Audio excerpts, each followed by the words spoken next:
بسم اللہ الرحمن الرحیم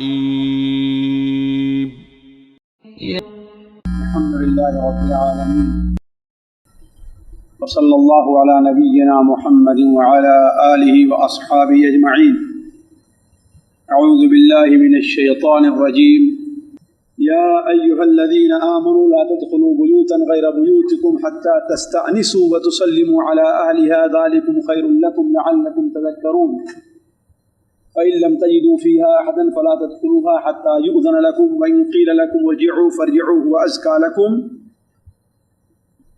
والله بما تعملون عليم. یہ سورہ نور کی ایک آیت ہے جس کے اندر اللہ تبارک و تعالی نے گھر میں داخل ہونے اور اجازت طلبی کے آداب بتلائے ہیں. آپسی اور باہمی زیارت ایک اچھی چیز ہے. اس سے لوگوں کے درمیان آپس میں محبت، الفت اور تعلق بڑھتا ہے، اور اگر اس میں کمی کی جائے تو جس قدر دوری ہوتی جاتی ہے اسی قدر باہمی جو محبت اور تعلقات ہیں وہ کم ہوتے جاتے ہیں. اسی لیے یہ انسان کی فطرت ہے کہ جس کے ساتھ رہتا ہے اس کے ساتھ اس سے محبت ہوتی جاتی ہے. حتیٰ کہ اگر باپ اپنے بیٹے سے دور ہو جائے، ایک ساتھ رہ رہے ہیں، کھا پی رہے ہیں، تو دونوں کی محبت الگ رہتی ہے. لیکن بیٹا الگ ہو جائے، اپنا کھانے کمانے لگے، تو محبت کی وہ کیفیت جو رہتی ہے وہ باقی نہیں رہتی. تو باہمی زیارت اس کی شریعت کے اندر ایک بڑی اہمیت ہے، اور شریعت نے اس کے بہت سارے حدود اور آداب بتلائے ہیں. بہت سے لوگ ان آداب کا پاس لحاظ نہیں رکھتے، جس کی وجہ سے عمومی طور پر دیکھا جاتا ہے کہ ان کی باہمی محبت کے اندر کمی واقع ہو جاتی ہے. حتیٰ کہ بعض لوگ جو ہفتے میں ایک دو بار ایک دوسرے کی زیارت کرتے تھے، اس کے اندر نقص اور کمی واقع ہو جاتی ہے. اس کی سب سے بڑی وجہ یہی ہے کہ شریعت نے جو زیارت کے جو حدود اور آداب بتلائے ہیں وہ اس کا پاس لحاظ نہیں رکھا جاتا. آج کی مجلس میں انہی میں سے بعض آداب کا ذکر آپ کے سامنے کیا جاتا ہے. دیکھیے ساتھیو، پہلا ادب انسان کو جو ملحوظ رکھنا چاہیے وہ نیت اور احتساب ہے. بلکہ انسان کو اپنے ہر عمل میں نیت اور احتساب کو مد نظر رکھنا چاہیے. نیت اور احتساب کا کیا معنی ہے؟ یعنی انسان کوشش کرے کہ اس کی یہ زیارت اللہ کے لیے ہو. وہ یہ سمجھے کہ وہ ہمارا دینی بھائی ہے، یا ہمارا خاندانی ہی طور پر ہمارا بھائی ہے. اللہ تبارک و تعالیٰ نے اس کی زیارت اور اس سے تعلق قائم کرنے کا ہمیں حکم دیا ہے. اور احتساب کا معنی یہ ہے کہ انسان یہ امید رکھے کہ اللہ تبارک و تعالیٰ نے ہمیں اس پر بہت ہی بڑے ثواب کی بھی امید دلائی ہے نا؟ کیوں؟ اس لیے کہ اگر کوئی آدمی اپنے بھائی کی زیارت کو جاتا ہے، اپنے بھائی کی زیارت کرتا ہے اللہ کے لیے، تو اللہ تبارک و تعالیٰ اسے اجر اور ثواب سے بھی نوازتا ہے.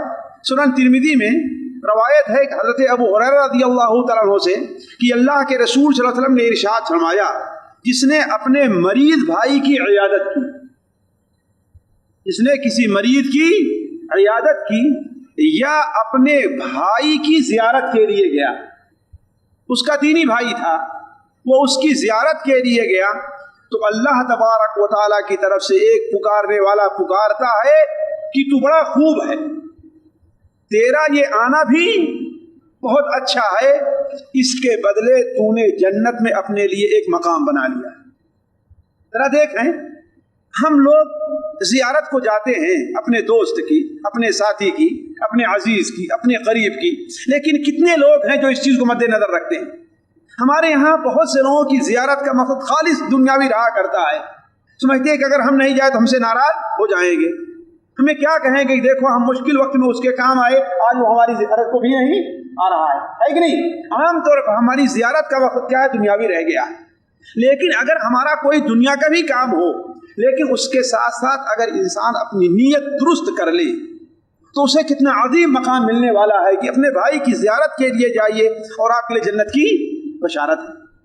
صحیح مسلم شریف میں ایک روایت ہے، حضرت ابو ہریرہ رضی اللہ عنہ بیان فرماتے ہیں، بار بار آپ لوگوں نے سنا ہوگا کہ پچھلے زمانے میں یعنی آپ صلی اللہ علیہ وسلم سے پہلے جو امتی گزرے ہیں ان میں ایک شخص اپنے گاؤں سے نکلا کہ کسی اور گاؤں کے لیے، دوسرے گاؤں کے لیے، جب وہ اپنے گاؤں سے نکلتا ہے تو اسی راستے میں اللہ تبارک و تعالیٰ نے ایک فرشتے کو انسانی شکل میں کھڑا کر دیا۔ اس کے راستے میں ایک فرشتے کو اللہ نے انسانی شکل میں کھڑا کر دیا۔ جب یہ شخص اس کے قریب پہنچتا ہے تو اس سے سلام کرتا ہے اور پوچھتا کہاں جا رہے ہو بھائی جان، کہاں تشریف لے جا رہے ہیں آپ؟ تو کہتا ہے کہ فلاں گاؤں میں میرا ایک بھائی ہے، ہم اس سے ملاقات کے لیے جا رہے ہیں۔ کہا کیا تمہارا اس سے کوئی خاندانی رشتہ ہے؟ کہا کہ نہیں۔ کیا تم پر اس کا کوئی احسان ہے کہ احسان کا بدلہ چکانے جا رہے ہو؟ کہا کہ نہیں، صرف یہ ہے کہ ہم نے اس سے اللہ تعالیٰ کے لیے محبت کی ہے۔ تو فرشتہ کیا کہتا ہے؟ فرشتہ کہتا ہے خوشخبری ہو، میں اللہ تبارک و تعالیٰ کی طرف سے بھیجا ہوا ہوں۔ اللہ تعالیٰ نے مجھے اس لیے بھیجا ہے کہ تمہیں یہ خوشخبری سنا دوں کہ اللہ تبارک و تعالیٰ تم سے محبت کرتا ہے جیسے تم نے اس شخص سے اللہ کے لیے محبت کی۔ ذرا سوچیں، یہ معمولی سی چیز، صرف نیت کا فرق ہے، توجہ دینے کی ضرورت ہے۔ ہم میں سے ہر شخص اپنے ساتھی کی، اپنے بھائی کی، اپنے دوست کی زیارت کرتا ہے کہ نہیں کرتا؟ جاتا ہے زیارت کرنے کے لیے۔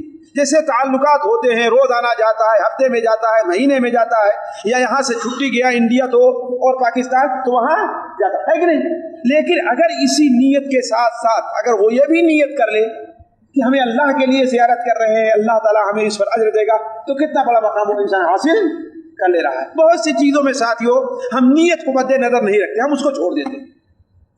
دوسرا ادب یہ ہے جس کے اندر بہت سے لوگ کوتاہی کرتے ہیں کہ زیارت کا کون سا وقت ہے اس کو مد نظر رکھا ہے۔ یہ نہیں کہ آپ 12:30 بجے رات کو کسی کی زیارت کے لیے چلے جائیں، یہ نہیں کہ 1:30 بجے اور 2 بجے دن کو آپ کسی کی زیارت کے لیے چلے جائیں۔ عمومی طور پر، شرعی طور پر بھی قرآن حدیث میں بعض اوقات کا ذکر ہے،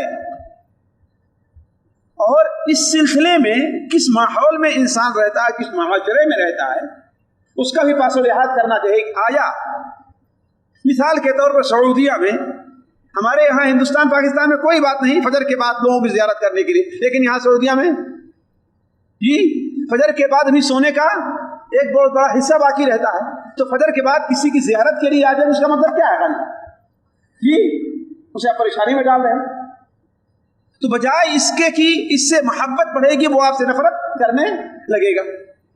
عام طور پر ظہر کے بعد 1:30-2 بجے کے بعد لوگ کھانا کھائیں اور اپنی فیملی لے کر ان کے یہاں پہنچ جائیں، کھانا کھانے کا وقت ہے ظہر کے بعد، ہے کہ نہیں؟ آپ کھانا کھا ہی کر کیوں نہ جائیں؟ لیکن پتہ نہیں بھائی، دیکھیے ایمرجنسی جو صورتحال اس کا معاملہ الگ ہے، اس سے کوئی گفتگو نہیں، لیکن عام حالات میں ایک بار مجھے یاد ہے کہ آج سے تقریباً 24-25 سال پہلے رمضان، ہمارے خاص رمضان ہی کا مہینہ تھا یا کیا،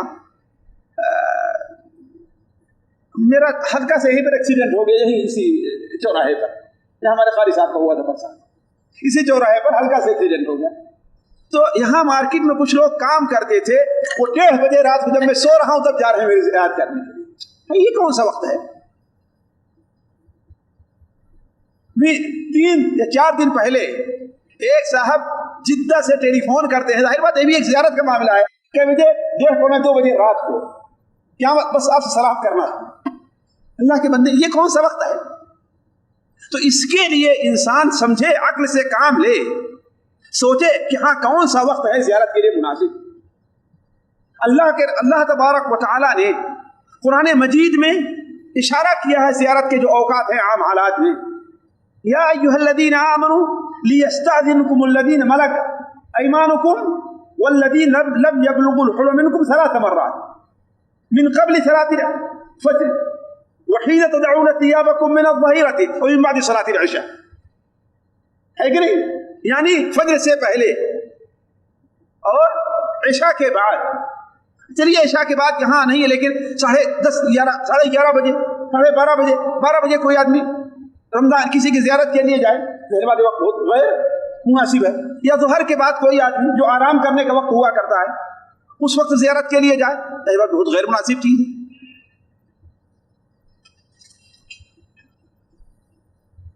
تیسری چیز یہ ہے، کسی کے گھر میں داخل ہو تو اجازت لے کر کے داخل، یہ نہیں کہ آپ سے بڑا بے تکلفانہ تعلقات ہیں، آپ اس کے کمرے میں گئے، دروازہ کھول فوراً داخل ہو گئے، اس کو معلوم ہی نہیں کوئی آنے والا ہے، ہو سکتا ہے کہ وہ ایسے لباس میں ہو کہ جس لباس میں نہیں چاہتا کوئی ہمارے پاس داخل ہو، اور ہو سکتا ہے وہ دروازے کی کنڈی چاہیے بند کرنا بھول گیا، ہو سکتا ہے کہ نہیں ہو سکتا۔ تو داخل ہو کسی گھر میں تو کیا کرے؟ اجازت لے کر کے، گھر ہے اس کا، کمرہ ہے جو عام گزرگاہ ہے، دکان ہے کوئی بات نہیں، اس میں دکان میں اجازت لینے کی ضرورت نہیں ہے، لیکن روم ہے اس کسی کا، کمرہ ہے، گھر ہے، تو بغیر اجازت لیے ہوئے داخل نہیں ہونا چاہیے۔ جو حدیث جو آیت ابھی ہم نے آپ کے سامنے پڑھی اس میں کیا ہے؟ یا ایھا الذین آمنوا لا تدخلوا بیوتا غیر بیوتکم حتی تستأنسوا، اے لوگو اپنے گھر کے علاوہ کسی اور گھر میں اس وقت تک داخل نہ ہو جہاں تک کہ تمہیں اجازت نہ دے دی جائے، تمہیں اجازت مل جائے، تم نے اجازت طلب کر لیا، اجازت مل گئی تو گھر میں داخل، بغیر اجازت لیے ہوئے گھر میں کسی کے داخل ہونا یہ مناسب نہیں ہے۔ البتہ اجازت سے قبل، داخل ہونے سے قبل یا اجازت ہمیں کس طرح لینا چاہیے، شریعت نے یہ چیز ہمیں بتائی، جس سے اجازت لی جا رہی ہے اگر وہ قریب ہے یا آپ کی آواز سن رہا ہے، یا گھر میں دروازہ نہیں ہے، یا دروازہ کھلا ہوا ہے، یا ٹیلی فون ہے، تو ایسے میں اجازت کے لینے کے لیے سب سے اہم ہے کہ انسان سب سے پہلے سلام، السلام علیکم، میں اندر آ سکتا ہوں؟ السلام علیکم، ہیلو خیریت ہے؟ ہمارے یہاں سب سے پہلے کیا کرتے ہیں؟ ہیلو۔ کتنے لوگ سلام کرنا بھول جاتے ہیں، کہنے کیا ارے جلدی میں، خاص طور پر اپنے بیوی بچوں سے عمومی طور پر ٹیلی فون کریں گے، ہاں بیٹے کیا کر رہے ہیں، یہ نہیں کہ السلام علیکم بیٹا خیریت ہے۔ اجازت لینے کا بہتر طریقہ یہ ہے کہ انسان کیا کرے؟ سب سے پہلے سلام کرے۔ اور آپ صلی اللہ علیہ وسلم نے اس کی اتنی اہمیت دی ہے کہ امام بخاری رحمہ اللہ کتاب الادب المفرد میں ہے کہ ایک شخص آپ صلی اللہ علیہ وسلم کی مجلس میں بغیر سلام کیے ہوئے آ کر کے بیٹھ گیا، آپ نے کہا واپس، جو داخل ہونے کا ادب ہے اس کو مرحوم کہو السلام علیکم، میں اندر آ سکتا ہوں، تب آ کر کے بیٹھ۔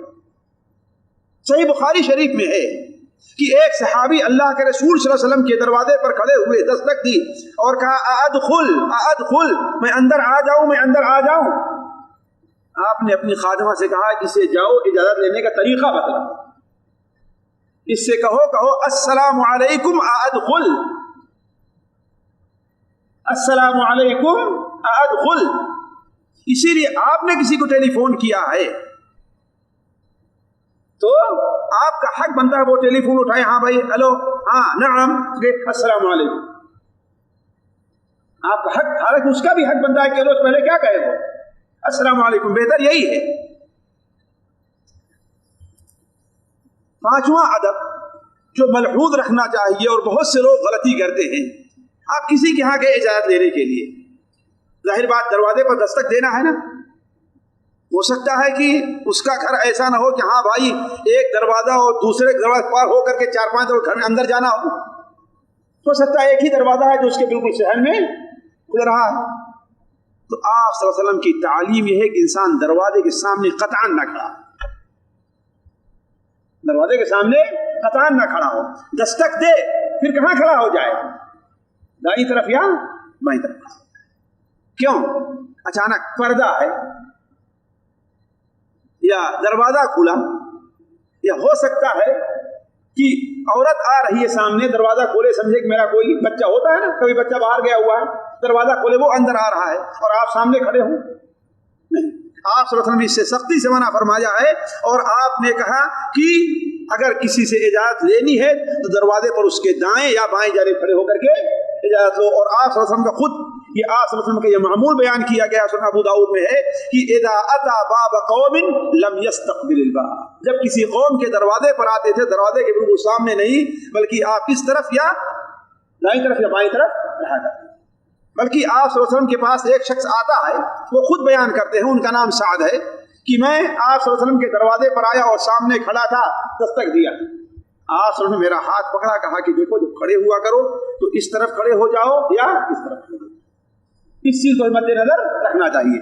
اسی طریقے سے ایک چیز اور ہے جس میں بہت سے لوگ حتیٰ کہ بعض بچے انہیں متنبہ کرنا چاہیے کہ دروازے پر دستک دینے لگے ایسا لگتا ہے کہ دروازہ توڑ کر کے رکھ دیں گے، پوری طاقت جتنی لگتی ہے اتنے زور دروازے کو ہوتا ہے کہ نہیں ہوتا؟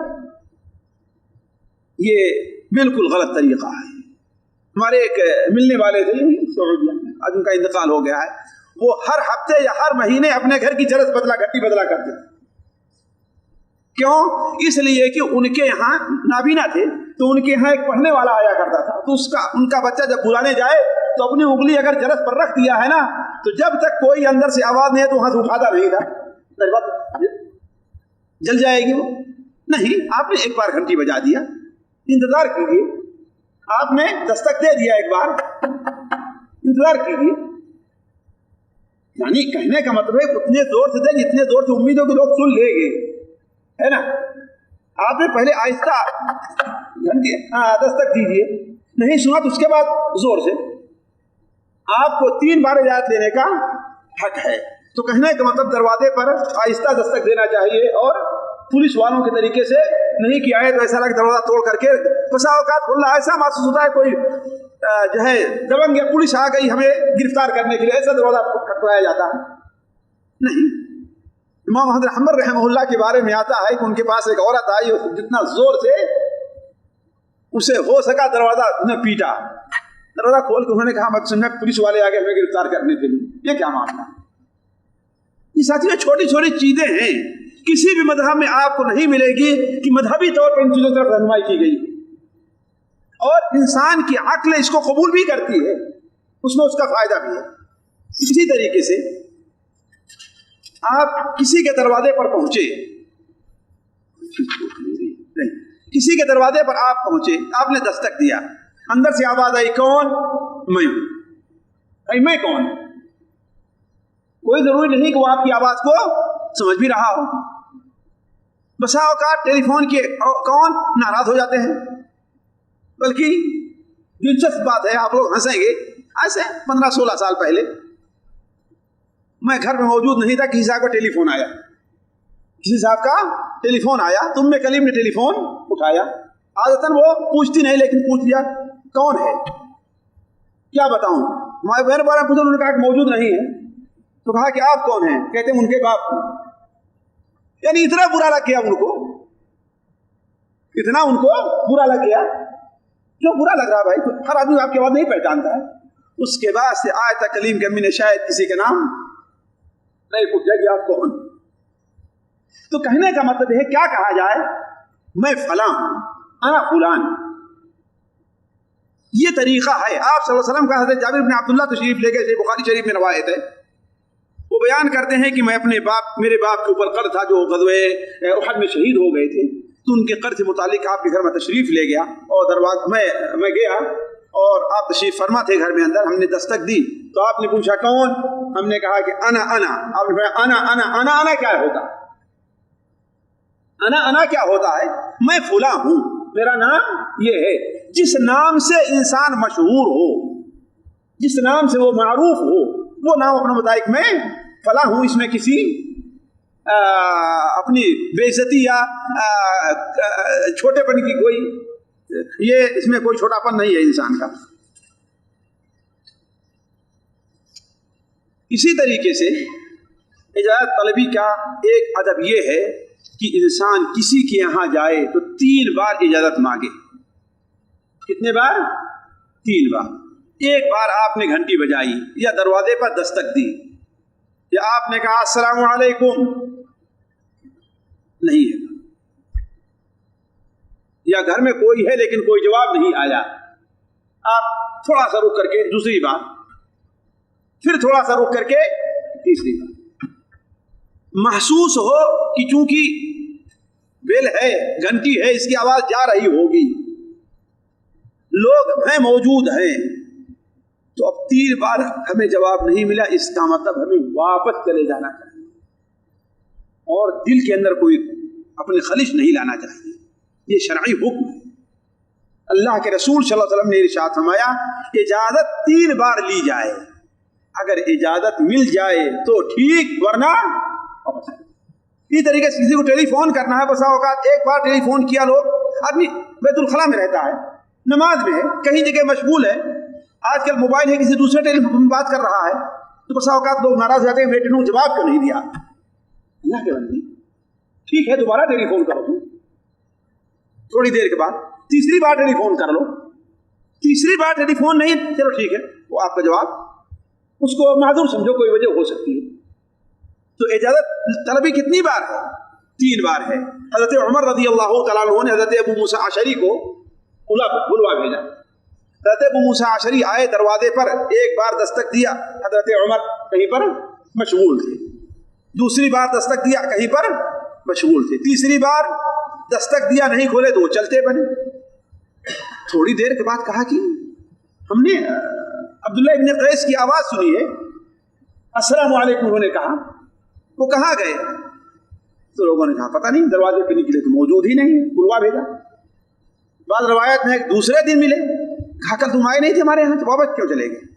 کہا کہ ہم نے 3 بار آپ سے اجازت چاہی، ہمیں اجازت نہیں ملی تو میں واپس چلا گیا، کیونکہ اللہ کے رسول صلی اللہ علیہ وسلم سے ہم نے سنا ہے کہ اجازت لینا 3 بار ہے. فَإِنْ أُذِنَ، اگر اجازت مل جائے تو ٹھیک، ورنہ واپس چلے جاؤ. ہم نے اس حدیث کے اوپر عمل کیا. کہا تم سچ کہہ رہے ہو؟ تمہارے ساتھ کوئی گواہی دے گا کہ اللہ کے رسول صلی اللہ علیہ وسلم فرمان ہے؟ حضرت موسیٰ اشعری بڑے گھبرائے کہ ایسا نہ ہو کہ حضرت عمر کا کوڑا ہمارے اوپر پڑنا شروع ہو جائے. گھبرائے ہوئے انصار کی ایک جماعت کے پاس گئے تھے، تو ابی ابن کعب تھے، حضرت ابو سعید خدری اور دوسرے لوگ وہاں پر موجود تھے. تو انہوں نے کہا کہ صورتحال یہ ہے. حضرت ابی ابن کعب نے کہا کہ سب سے چھوٹا آدمی جو اس مجلس میں ہے وہ آپ کے ساتھ جا کے آپ کی گواہی دے گا. تو جا کے حضرت ابو سعید خدری نے گواہی دی. پھر حضرت ابی ابن کعب نے حضرت عمر سے کہا کہ امیر المؤمنین، اللہ کے رسول کے صحابہ پر اتنی سختی نہ کیجیے جس پر چاہے آپ کوڑے اٹھا لیا کریں، ان کے ساتھ نرمی سے کام لیجیے. تو کہنے کا مطلب یہ ہے، اصل مسئلہ یہ ہے کہ اجازت کتنی بار لینی چاہیے؟ 3 بار، اس سے زیادہ نہیں ہے. ایک اور چیز، بہت سے لوگوں کو آپ جو ہے دیکھیں گے کہ وہ آئے، دروازے پر دستک دیے تو کھڑکی سے دیکھنا شروع کریں گے کوئی ہے کہ نہیں. دروازے کے اندر جو سوراخ ہے اس میں آنکھ لگا کر کے دیکھنا شروع کر دیں. اللہ کے بندے، اجازت لینے کی ضرورت کیا؟ تمہیں دیکھنا ہی دیکھنا ہے. سوچنے کی بات ہے، اجازت کیوں لی جاتی ہے؟ قطعاً یہ جائز نہیں، شریعت نے اس کو ناجائز قرار دیا کہ تم اجازت لے بھی رہے ہو اور کھڑکی سے اور سوراخ سے دیکھ بھی رہے ہو. بلکہ آپ صلی اللہ علیہ وسلم نے اسے اتنا بڑا جرم قرار دیا ہے کہ اگر کوئی آدمی ایسے شخص کی آنکھ پھوڑ دے تو اس پر کوئی جرمانہ نہیں. کیوں؟ اس لیے کہ وہ دوسرے کی خصوصیات کے اندر دخل اندازی کر رہا ہے، اسے اجازت نہیں ہے.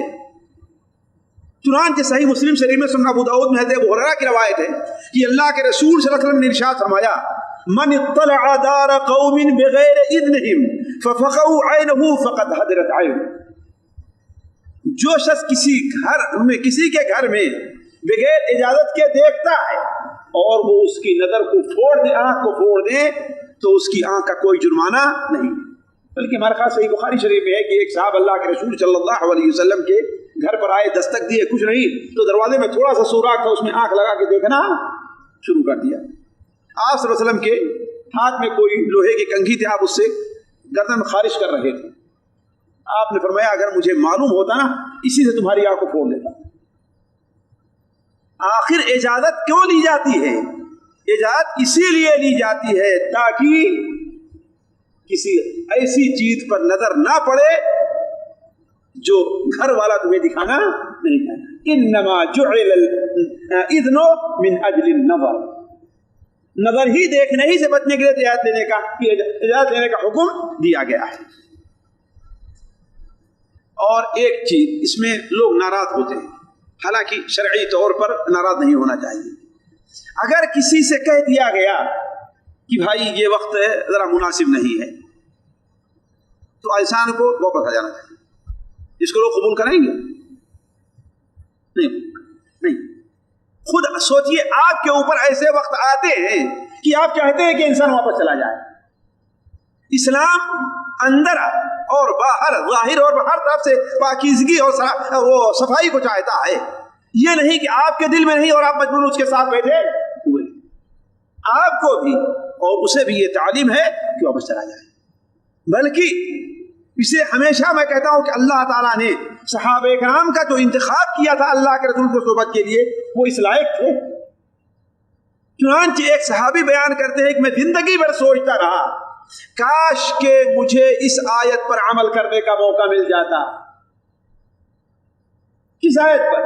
وَإِنْ قِيلَ لَكُمُ ارْجِعُوا فَارْجِعُوا هُوَ أَزْكَىٰ لَكُمْ، اگر تم سے کہا جائے کہ واپس چلے جاؤ تو تم واپس چلے جاؤ۔ دل کی صفائی کا، کیوں؟ اس لیے کہ جس سے تم اجازت لے رہے ہو وہ اپنے دل میں کوہتا رہے گا اور تمہیں دل میں ملامت کرتا رہے کہ پتہ نہیں کیسے بے وقت میں آ گیا، ہے نا؟ اور اگر تمہیں واپس کر دے گا، تم نے اس پر توجہ نہیں دیا تو تم اپنے دل میں کوہتے رہو گے۔ نہیں، اگر واپس کر دیا جائے تو واپس ہو جانا چاہیے۔ اور اسی صحابی کی طرح آپ کو بھی سوچنا چاہیے کاش کہ مجھے اس آیت پر کبھی عمل کرنے کا موقع مل جاتا۔ ساتھیو، آداب بہت ہیں لیکن مختصر سے۔ جس گھر میں کوئی نہ ہو اور اس میں گھر میں آپ کا کوئی حق نہیں، اس میں داخل نہیں ہونا چاہیے۔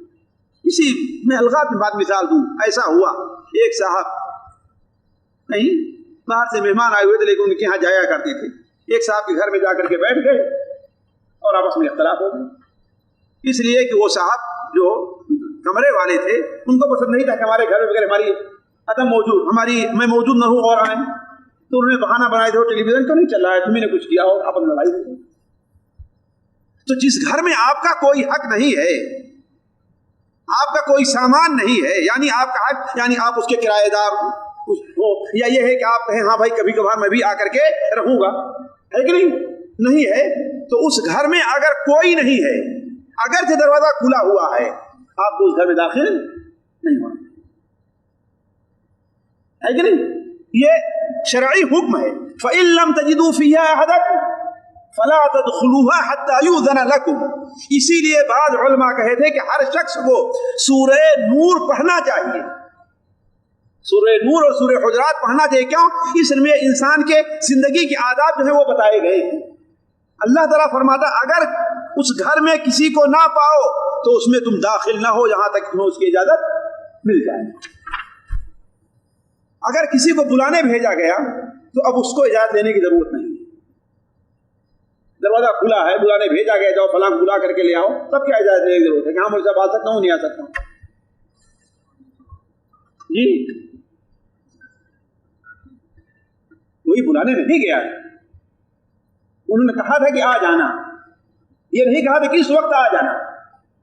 اسی لیے علماء کہتے ہیں کہ جس وقت بلانے گیا ہے اگر اس وقت میں آنے میں فاصلہ ہے یا فاصلہ نہیں ہے، اگر وقت ہے کافی تب تو اجازت لینی چاہیے، اور اگر وقت نہیں کسی کو گیا ذرا بچے ان کو بلا کے لے آؤ تو وہ آ گئے، اس میں کوئی اجازت لینے کی ضرورت نہیں۔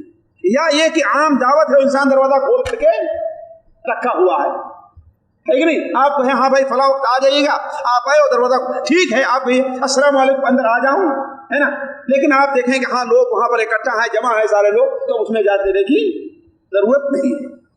اسی طریقے سے ایک اور چیز جو کم لوگ مد نظر رکھتے ہیں، ساتھیوں اس پر توجہ دیں، اپنے محارم کے گھر میں اور ان کے کمرے میں بھی داخلے کی اجازت چاہیے۔ محارم یعنی بہن ہے، بیٹی ہے، ماں ہے، اس کے گھر میں خاص کمرہ جو اس کا ہے، یا اگر الگ رہے تو اس کے گھر میں بھی داخلے کے اجازت۔ کیوں؟ ہو سکتا ہے کہ آپ کی بیٹی ایسے لباس میں ہو اس میں نہیں جاتی کہ آپ اسے دیکھیں، ہو سکتا ہے کہ نہیں ہو سکتا؟ آپ کی بہن ایسے لباس میں ہو اسے نہیں جاتی کہ آپ اس کو دیکھیں، آپ کی ماں خود وہ کپڑا پہنے ہوئے ہو اسے نہیں جاتی کہ آپ اس کو دیکھیں، اس کپڑے ہے کہ نہیں؟ اسی لیے علماء کہتے ہیں کہ اگر محارم میں بھی، اس لیے عبداللہ ابن مسعود رضی اللہ عنہ سے کسی نے پوچھا کہ میں اپنی ماں کہ گھر میں جب داخل ہونا چاہوں تو اس کے لیے اجازت دوں؟ کہا کہ ہاں. کہا کہ وہ نہیں جاتی کہ ہر وقت جس حالت میں ہے تم اس کو دیکھو. ایک اور تابعی نے حضرت عبداللہ ابن عباس سے سوال کیا، میرے ساتھ 2 بہنیں میری، جن کی میں پرورش کرتا ہوں اور میں ان کا خرچہ چلاتا ہوں، کیا ان کے خاص کمرے میں داخل ہونے کے لیے میں اسے اجازت دوں؟ کہاں اجازت دو. کہا کیا تم چاہتے ہو تمہاری بہن تم کو ننگی نظر آئے؟ بلکہ حضرت عبداللہ ابن عباس نے کہا فَالْإِذْنُ وَاجِبٌ عَلَى النَّاسِ كُلِّهِمْ، ہر انسان پر اجازت لینا واجب ہے، خاص طور پر لوگ جو گھر کے افراد ہیں ان کے لیے بھی 3 ایسے وقت ہیں کہ اجازت لے بغیر گھر میں داخل نہ ہو، کسی کمرے میں داخل نہ ہو، ہے کہ نہیں؟ نابالغ بچے ہیں، غلام ہیں، یہ لوگ ہیں جو گھر میں برابر آتے جاتے رہتے ہیں، وہ بھی کمرے میں، ماں کا کمرہ ہے، بہن کا کمرہ ہے، یہ ہے. ظہر کے بعد انسان آرام کر رہا ہے، عشاء کے بعد سونے چلا گیا ہے، فجر سے پہلے ایسے وقت میں داخل نہیں ہونا چاہیے. اور آخری بات ساتھیوں، یہ آخری سے پہلے زیارت سے واپسی کے بعد بھی بہتر یہ ہے کہ اجازت دے دیں. یہ علامہ البانی رحمہ اللہ کی یہ بڑی خوبی ہے کہ انہوں نے بعض مسانید اور مجامع سے ایک ایسی حدیث بیان کی جو عام طور پر لوگوں کو معلوم نہیں. بیان پڑھتے ہیں اللہ کے رسول صلی اللہ علیہ وسلم نے فرمایا کہ کوئی آدمی اپنے بھائی کے پاس زیارت کے لیے جاتا ہے، اس کے بعد بیٹھا تو اٹھنے سے پہلے اس سے اجازت لے لینی چاہیے. ہاں میں جاننا چاہتا ہوں. اور اس میں ذرا سوچیں، بڑی حکمت بھی ہو سکتی ہے. آپ اچانک اٹھے چلے گئے، اور چھوٹا ہو سکتا ہے کہ اس کی کوئی بیٹی ہے، بیوی ہے، بہن ہے، سامنے سے گزر رہی ہے، یا آپ کے درمیان وہ دروازہ ہے، وہ دروازہ بند، کوئی بھی وجہ ہو سکتی ہے کہ نہیں؟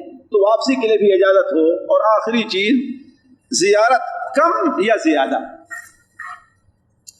یعنی زیارت کی مقدار کیا ہے؟ انسان روزانہ زیارت کرے، ایک دن چھوڑ کر کے زیارت کرے، یا ہفتے میں زیارت کرے؟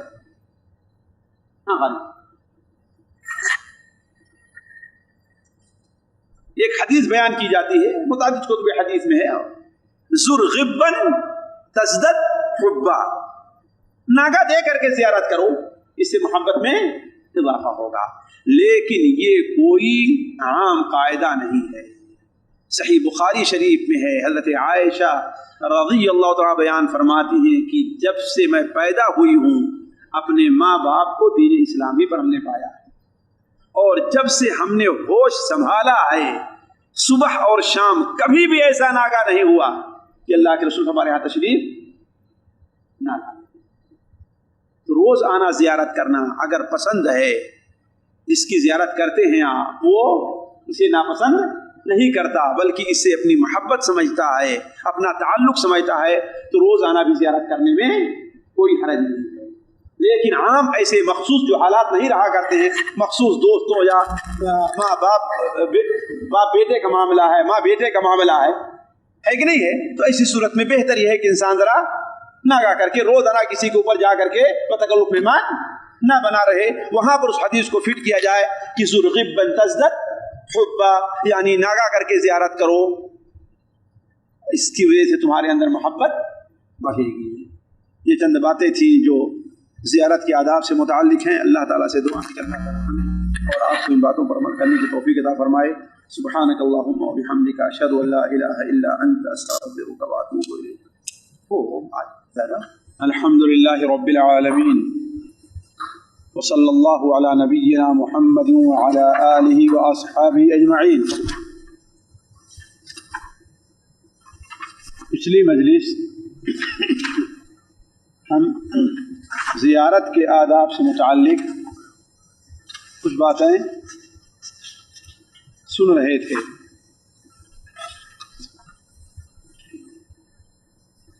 اسی کا ایک جز ہے ملاقات کے آداب. اس لیے کہ کوئی آدمی کسی کی زیارت کو جائے گا تو اس سے ملاقات ضرور ہوگی.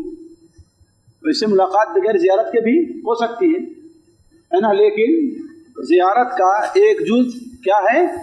ملاقات ہے. تو اس سے متعلق آج چند باتیں. نبی کریم صلی اللہ علیہ وسلم صحابہ کرام کا کیا اسلوب رہا ہے، اور ملاقات کے وقت کن آداب کو وہ لوگ مد نظر رکھتے رہے ہیں، اس چیز سے متعلق چند باتیں ہوگی۔ دیکھیے، ہر قوم میں اور ہر جماعت میں، چاہے جہاں کے رہنے والے ہوں، مذہب کے ماننے والے ہیں، بے دین ہیں، لا مذہب ہیں، ان کے یہاں کچھ رسم و رواج ہوتے ہیں جو آپسی ملاقات یا باہمی ملاقات وقت ادا کیے جاتے ہیں۔ کچھ طریقہ ہوتا ہے، کچھ انداز ہوتا ہے جسے وہ بجا لاتے ہیں۔ آج ہمارے یہاں مثلا ہندوؤں میں آپس میں ملاقات کے وقت وہ نمستے، یا پرانے لوگ کبھی ہے رام رام کہا کرتے تھے، ہے کہ نہیں؟ اور کچھ اور آزاد خیال جو مسلمان ہیں وہ سلام کے بجائے آداب عرض، اس کی خاص طور پر اپنے بڑے کو جب سے ملاقات ہے تو اس قسم کے الفاظ استعمال کرتے ہیں۔ انگریز یا ان سے متاثر لوگ گڈ مارننگ یا گڈ ایوننگ یا گڈ نائٹ کے الفاظ استعمال کرتے ہیں۔ عرب دنیا کے لوگ ہیں مرحبا، صباح الخیر، مساء الخیر، اس قسم کے الفاظ استعمال کرتے ہیں۔ اور زمانے جاہلیت میں بھی ایسی چیزیں رائج تھی۔ ان کے یہاں ایک بڑا مشہور لفظ تھا انعم صباحا و انعم مساء کے الفاظ کثرت سے استعمال ہوتے تھے، لیکن اللہ کے رسول صلی اللہ علیہ وسلم تشریف لے آئے تو چونکہ یہ دین اللہ کی طرف سے، یہ دین اسے دین الہی کہہ لیجئے، کسی انسان کا بنایا ہوا دین نہیں ہے، اس لیے اس کی تعلیمات بھی ساری کی ساری ماخوذ کس سے ہیں؟ اللہ تبارک و تعالی ہی سے، گویا کی یا اللہ تعالیٰ کی بیان کی ہوئی یا بتلائی ہوئی تعلیمات ہی سے ساری کی ساری ماخوذ ہیں۔ اس لیے کسی بھی مسلمان کو اگر اسے اپنے کسی بھائی سے ملنا ہے، ملاقات کرنی ہے، تو سب سے پہلے ان آداب کو اسے محل نظر رکھنا چاہیے۔ ہم مانتے ہیں کہ ملاقات یا اس قسم کے آداب خالص عادات سے تعلق رکھتے ہیں، عبادات نہیں ہیں۔ اس میں اگر ان کے ساتھ بعض ایسی چیزوں کا اضافہ ہو جائے جو شریعت سے ثابت نہ ہو تو جلدی سے فوراً ہی ہم کسی چیز کو فوراً حرام یا ناجائز نہیں کہہ دیں۔ ہم یہ دیکھتے ہیں کہ آخر اس کے آثار کیا مترتب، اس کی وجہ کیا ہے، لیکن بہتر یہی ہے کہ جو ادب شریعت نے ہمیں سکھایا ہے اسی کو مد نظر رکھا جائے۔ اختصار کے ساتھ سب سے پہلی چیز یہ ہے، سب سے پہلی چیز جسے مد نظر رکھنا چاہیے وہ یہ ہے کہ انسان کسی بھی اپنے بھائی سے ملے اور ملاقات کرے تو اسے محسوس یہ ہو، یعنی جو آپ سے مل رہا ہے اسے محسوس ہو کہ آپ اس پر خوش ہو، آپ کو اس کے ساتھ ایک انسیت ہے، آپ کو اس کے ساتھ ایک لگاؤ ہے، یعنی کم سے کم آپ کے چہرے پر، آپ کے ہونٹوں پر مسکراہٹ آ جانی چاہیے۔ یہ نہیں کہ ایسا محسوس ہو کہ آپ اس سے بہت بڑا بننا چاہتے ہیں، آپ اس سے مسکرانا آپ اپنے لیے عیب سمجھتے ہیں، یا آپ ایسا چہرہ بنائے ہوں کہ محسوس ہو کہ آپ اس سے ناراض ہیں۔ اس طریقے سے بعض لوگ طبیعت کے ایسے ہوتے ہیں کہ وہ ان کے چہرے پر آپ مسکراہٹ کبھی دیکھیں گے ہی نہیں، حالانکہ نبی کریم صلی اللہ علیہ وسلم نے اس کی بڑی اہمیت بیان فرمائی ہے۔ آپ صلی اللہ علیہ وسلم کی حدیث امام بخاری رحمہ اللہ اپنی کتاب الادب المفرد میں نقل کرتے ہیں اور دوسری کتابوں بھی موجود ہے کہ آپ صلی اللہ علیہ وسلم نے ارشاد فرمایا کل معروف صدقہ، کوئی بھی نیکی کا کام کرے، خاص طور پر اس نیکی کا اگر تعلق اپنے مسلمان بھائی سے ہے جس سے اس کو فائدہ پہنچ رہا، تو یہ کیا چیز ہے؟ ایک صدقہ ہے، گویا اللہ تعالیٰ کے لیے آپ نے صدقہ کیا۔ یہاں تک کہ آپ نے فرمایا وَإِنَّ مِنَ الْمَعْرُوفِ، نیکی یہ بھی ہے، نیکی یہ بھی ہے أَن تَلْقَ أَخَاكَ بِوَجْهٍ طَلْقٍ، جب تو اپنے بھائی سے ملاقات کرے، تیری ملاقات اپنے بھائی سے ہو تو تیرا چہرہ ایسا محسوس خوش ہے، بہت انبساط پایا جا رہا ہے اس کے اندر۔ یہ نہیں کہ اس کا آنا، اس کا ملاقات کرنا آپ کے اوپر بھاری پڑ رہا ہے، نہیں، ایسا محسوس ہو کہ ہاں آپ سے تو اس کی بڑا تعلق ہے، گہرا تعلق ہے، اس سے آپ کی ملاقات بہت پرانی ہے۔ جیسے ہمارے ہاں کوئی شاعر کہتا ہے کچھ سے کچھ ایسا تعلق ہے نہ پیغام و سلام، پھر بھی جب ملیے تو برسوں کی شناسائی لگے، ایسا لگے سالوں سے ہمارے ان کے تعلقات چلے آ رہے ہیں۔ اور آپ صلی اللہ علیہ وسلم نے اس چیز کی خصوصی وصیت کی ہے صحابہ کرام، تبسمک، سنن ترمذی میں روایت، تبسمک فی وجہ اخیک صدقہ، اپنے بھائی کی طرف دیکھ کر کے مسکرا دینا، یہ چیز کیا ہے؟ ایک صدقہ، میں بھی اسے صدقہ ملا۔ ایک صحابی جابر ابن جرئی، ابو جرئی جابر ابن سلیم تشریف لے آتے ہیں سنن ابو داؤد میں، ان کی ایک لمبی حدیث ہے، آپ سے متعلق انہوں نے ایک لمبے سوالات کی، آپ نے ان کا جواب دیا، اس میں آپ نے بیان فرمایا تھا لا تحقرن من المعروف شیئا، لا تحقرن من المعروف شیئا، کسی بھی نیکی کو تمہیں حقیر نہیں سمجھنا چاہیے، معمولی سی نیکی ہے، کیوں؟ اس لیے کہ اللہ تبارک و تعالیٰ کی بخشش کے لیے کوئی بہانہ چاہیے۔ لا تحقرن من المعروف شیئا، کسی بھی نیکی کو تم حقیر نہ سمجھو، ولو ان تلقى اخاك بوجه طلق، خواہ اپنے بھائی سے ہنس کر کے ملنا ہی کیوں نہ ہو، مسکرا کر کے ملنا ہی کیوں نہ ہو۔ پہلا ادب یہ ہے۔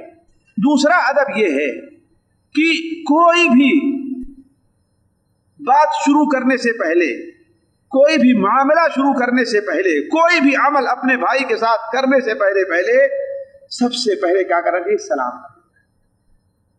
سب سے پہلے سلام، اسی سے ابتدا ہونی چاہیے۔ پچھلے درس میں آپ لوگوں نے سنا ہوگا، یہاں تک کہ اگر انسان اجازت بھی چاہے تو کیا کہے؟ السلام علیکم ادخل، میں آ سکتا ہوں، ہے کہ نہیں؟ تو سب سے پہلی چیز کیا ہونی چاہیے؟ ملاقات پر سلام کرنا چاہیے۔ جیسا کہ آپ لوگوں نے یہ حدیث بار بار سنی ہوگی، صحیح بخاری صحیح مسلم وغیرہ میں ہے کہ آپ صلی اللہ علیہ وسلم نے ارشاد فرمایا کہ حق المسلم علی المسلم، ایک مسلمان کا دوسرے مسلمان پر کتنا حق ہے؟ 6 حق۔ آپ نے پہلی چیز جو بیان فرمائی اذا لقیہ فسلم، جب اس سے ملاقات کرے تو اس سے سلام کرے، تو اس کے سلام کا گویا ملاقات پر پہلا حق کیا بنتا ہے؟ ہم اس سے سلام کریں، اور سلام سے متعلق ہے، ابھی اس کے آداب نہیں دیکھتے، سلام کے ایک لمبے سے آداب ہے، لیکن اس چیز کو ہمیشہ مد نظر رکھنا چاہیے کہ سلام یہ کوئی صرف اس قوم مسلمانوں ہی کا خاصہ نہیں ہے، بلکہ یہ ذریت آدم علیہ السلام ہر ایک کو یہی حکم دیا گیا ہے کہ آپس میں ملے تو کیا کہیں؟ السلام علیکم۔ یہودیوں نے چھوڑ دیا اسے، نصارہ نے چھوڑ دیا، دوسری قوموں نے چھوڑ دیا، مسلمان ہیں کہ اسے پکڑے ہوئے ہیں۔ اللہ تعالیٰ نے انہیں یہ خصوصیت بخشی ہے، ورنہ تمام ذریت آدم کا، آپ لوگوں کو یاد ہوگا صحیح بخاری صحیح مسلم کی وہ حدیث کہ اللہ کے رسول صلی اللہ علیہ وسلم نے حضرت آدم علیہ السلام کو پیدا فرمایا، جب ان کے اندر روح پھونکی، چیخ آئی، انہوں نے الحمدللہ کہا، اس کے بعد اللہ تعالیٰ نے کیا بیان فرمایا؟ جاؤ فرشتوں کی وہ جماعت جو بیٹھی ہوئی ہے، فرشتوں کی وہ جماعت جو بیٹھی ہوئی ہے ان سے سلام کرو، فإنها تحیتک وتحیت ذریتک، فرشتے جو جواب دیں وہی تمہاری اور تمہاری ذریت کا آپس میں ملاقات کو تحیہ اور سلام۔ چنانچہ حضرت آدم علیہ السلام وہاں تشریف لے گئے تو فرشتوں نے کہا کہ السلام علیکم ورحمۃ اللہ وبرکاتہ، السلام علیکم ورحمۃ اللہ وبرکاتہ۔ تو اس سے پتہ چلتا ہے کہ یہ چیز کیا ہے؟ تمام انسانیت کا ایک کے لیے پیغام ہے، صرف مسلمانوں کے لیے ہی نہیں۔ تیسرا ادب سلام یا ملاقات کا یہ ہے کہ انسان سلام کے بعد مصافحہ کرے، سلام کے بعد مصافحہ کرے، جیسا کہ حدیث شریف کے اندر وارد ہے، نبی کریم صلی اللہ علیہ وسلم نے صحابہ کرام کو مصافحہ کی فضیلت بھی بیان فرمائی، یہاں تک کہ آپ نے بیان فرمایا کہ سلام مکمل ہوتا ہی نہیں یہاں تک کہ 2 مسلمان آپس میں مصافحہ کریں، اور جانتے ہیں اس سے خاص تعلق پیدا ہو. کچھ لوگ آپس میں ناراض اگر ہیں تو جو ہے سلام کر لیں, جواب دے دیں مصافحہ کے لیے ہاتھ, سلام تو کر دیا ہے, کوئی ضروری ہے کہ مصافحہ کرے؟ ایسا ہوتا ہے؟ کوئی ضروری نہیں. آپ کے سلام کی تکمیل ہی اسی میں ہے کہ آپ مصافحہ بھی کریں. جیسا کہ ترمذی وغیرہ میں حدیث تو ضعیف ہے, البتہ صحابہ کے آثار سے اس کی تائید ہوتی ہے کہ آپ صلی اللہ علیہ وسلم نے ارشاد فرمایا من تمام التحیت الاخذ بالید. سلام مکمل کب ہوگا؟ جب مصافحہ کیا جائے تو, جیسا کہ برائے ابن عازب وغیرہ سے صحیح سند سے مروی ہے. اور آپ صلی اللہ علیہ وسلم نے ساتھیوں اس مصافحہ کی بڑی فضیلت بیان کی ہے. ہمیں اور آپ کو ان فضیلتوں کو بھی اپنے سامنے رکھنا چاہیے, اور اس کو چھوڑ کر کے کوئی دوسرا طریقہ نہیں. جیسے بعض لوگوں کا کندھے پر اور بعض لوگوں کا مصافحہ نہیں کریں گے. سب سے پہلے مصافحہ ہے, اس کے بعد اگر موقع ہے تو آپ معانقہ وغیرہ کیجیے. لیکن مصافحہ کیا ہے؟ یہاں لوگ کیا ہے, پہلے معانقہ کریں پھر مصافحہ کریں گے, سنت کے خلاف. سب سے پہلی چیز سلام کے بعد کیا کرنا ہے؟ مصافحہ. پھر اس کے بعد اگر سفر سے ہیں یا کوئی جیسا کہ آگے آ رہا ہے تو پھر وہاں معانقہ وغیرہ کا مرحلہ آتا ہے. نبی کریم صلی اللہ علیہ وسلم نے ارشاد فرمایا, سنن ترمذی میں, سنن ابو داؤد میں حضرت براء ابن عازب سے مروی ہے کہ آپ صلی اللہ علیہ وسلم نے ارشاد فرمایا, اللہ اس فضیلت کو سنیے, ما من مسلمین یلتقیان فیتصافحان الا غفر لهما قبل ان يتفرقا. جب دو مسلمان آپس میں ملتے ہیں اور مصافحہ کرتے ہیں تو ان دونوں کے گناہ, ان دونوں کے ہاتھ جدا ہونے سے پہلے سارے گناہ جھڑ جایا کرتے ہیں. اللہ تعالیٰ نے کتنی بڑی فضیلتوں سے ہمیں اور آپ کو نوازا ہے. تو عرض کرنے کا مقصد, تیسرا ادب کیا ہے ملاقات کا, کہ انسان ملاقات کرے, سلام کرے تو کیا کرے؟ مصافحہ ہی کرے. البتہ مصافحہ سے متعلق ایک چیز کو ذہن میں رکھیں, صحیح احادیث کی بنیاد پر مصافحہ ایک ہاتھ سے سنت ہے. دو ہاتھ سے مصافحہ جو ہمارے یہاں خصوصاً اعراب کے اندر رائج ہے, کسی بھی حدیث میں اس کا ثبوت نہیں ہے, کسی بھی حدیث میں. یہ بڑی ذمہ داری کے ساتھ میں یہ بات کہہ رہا ہوں. ہمارے ان بھائیوں کو بھول ہوئی ہے جو بات ایسی حدیثوں سے استدلال کرتے ہیں جو مصافحہ کی جگہ پر ہے ہی نہیں. مثال کے طور پر ایک حدیث لیتے ہیں, صحیح بخاری شریف میں حضرت عبداللہ بن مسعود رضی اللہ تعالیٰ عنہ بیان کرتے ہیں کہ علمنی رسول التشہد وکفی بین کفیہ. اللہ کے رسول صلی اللہ علیہ وسلم نے ہمیں تشہد سکھایا اس حال میں کہ میرا ہاتھ آپ کے دونوں ہاتھ کے درمیان ہے. یہاں کہتے ہیں کہ دیکھو اللہ کے مسعود کا دونوں ہاتھ, لیکن سوال یہ ہے کیا یہاں آپ ملاقات مصافحہ کر رہے تھے؟ یہ تو ہے شاگرد ہے, کسی کا ہاتھ, استاد ہے, کسی شاگرد کو اپنے قریب بلا کر بڑے اہتمام سے اس کا ہاتھ پکڑے, اس کے سر پر ہاتھ رکھے, اس کے گردن پر ہاتھ رکھ کوئی چیز سکھائے. یہ اس کا مطلب کیا ہے مصافحہ کرنا؟ نہ وہاں پر ملاقات کا ذکر ہے, نہ سلام کا ذکر, نہ مصافحہ کرنا. اور اصل چیز کیا ہے؟ اللہ کے رسول نے ارشاد فرمایا کہ سنن ترمذی میں روایت ہے کہ ایمسک یدہ ویصافح, کیا اس کے ہاتھ کو پکڑے, یعنی کہ اس کے ہاتھوں کو پکڑنے دے رہے ہیں, کیا اس کے ہاتھ کو پکڑے اور مصافحہ کرے؟ تو اصل چیز مصافحہ کیا ہے؟ ایک ہاتھ سے. اور علماء پرانے, جس میں مجھے اس وقت نام یاد ہے, عبد القادر جیلانی رحمہ اللہ, امام نووی رحمہ اللہ, ان لوگوں نے اپنے کتاب میں لکھا ہے کہ دائیں ہاتھ کا عمل یہ ہے, ان میں کیا ہے؟ مصافحہ کا ہے نا. اور بائیں ہاتھ کا کام یہ ہے, اس میں مصافحہ کرے کہ ہاں بھائی مصافحہ کرے تو اس کے ساتھ ملا لیں. تو اصل چیز سنت کیا ہے ساتھیوں؟ مصافحہ ایک ہاتھ سے, دو ہاتھ سے مصافحہ نہیں, ایک چیز. دوسری چیز, غیر محرم عورتوں سے مصافحہ کرنا جائز نہیں. غیر محرم عورتوں سے مصافحہ کرنا جائز نہیں ہے. یہ مسئلہ بہت چھڑ جاتا ہے لوگوں میں, خاص طور پر وہ لوگ جو عورتوں کے ساتھ کام کرتے ہیں, جو عورتوں کے ساتھ پڑھتے ہیں, یا جو لوگ مغرب میں رہا کرتے ہیں. کیونکہ مغرب میں عورتوں پر کوئی پابندی نہیں ہے, صرف پکڑنا ہی نہیں بلکہ اور کسی چیز میں کوئی پابندی نہیں. تو انہیں مصافحہ کرنے میں کیا ہے کہ نہیں, کوئی پابندی نہیں. لیکن اسلام میں اللہ کے رسول صلی اللہ علیہ وسلم نے کسی بھی مسلمان کو